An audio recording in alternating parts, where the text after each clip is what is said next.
اللہ تبارک و تعالیٰ نے پیارے مصطفیٰ کریم علیہ السلام کو پیدا کیا.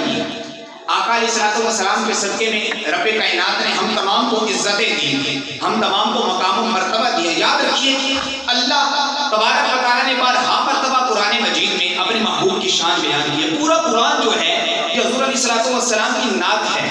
جہاں پر بھی رب نے اپنا نام لیا, اپنے محبوب کا نام لیا, یہاں تک کہ قرآن کی چند آیتوں کے چند تراجم یہ ہیں, رب نے فرمایا کہ اے میرے محبوب, جو تیرا دشمن ہے وہ میرا دشمن ہے, جو تیرا دوست ہے وہ میرا دوست ہے, جو تجھ سے محبت کرتا ہے وہ مجھ سے محبت کرتا ہے, جو تیری اطاعت کرتا ہے وہ میری اطاعت کرتا ہے, جو تیرا ادب کرتا ہے وہ میرا ادب کرتا ہے, جو تیری الفت رکھتا ہے وہ میری الفت رکھتا ہے, جو تیرا گستاخ ہے وہ میرا گستاخ ہے.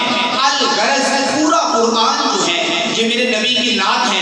رب کہیں پر اپنے محبوب کو مخاطب کرتا ہے یا ایھا النبی کہہ کر, کہیں مخاطب ارشاد ہوتا ہے یا ایھا الرسول کہہ کر, کہیں یا ایھا المزمل کہا جاتا ہے تو کہیں یا ایھا المدثر کہا جاتا ہے. اپنے محبوب کے ہاتھ سے اگر کنکریاں نکلتی ہیں, رب ارشاد فرماتا ہے وما رمیتا اذ رمیتا, سونیا یہ جو تو نے کنکریاں ماری ہے تیرا ہاتھ نہیں تھا, میرا رب کا ہاتھ ہے.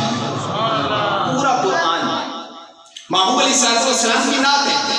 اگر چلے قرآن پڑھے نا, تذکرہ کبھی ہوتا ہے محبوب کے جلووں کا, کبھی ہوتا ہے محبوب کی خلوتوں کا, کبھی ہوتا ہے محبوب کی یاروں کا, کبھی ہوتا ہے محبوب کی غاروں کا, کبھی ہوتا ہے مصطفیٰ کریم کے سفر کا, کبھی ہوتا ہے مصطفیٰ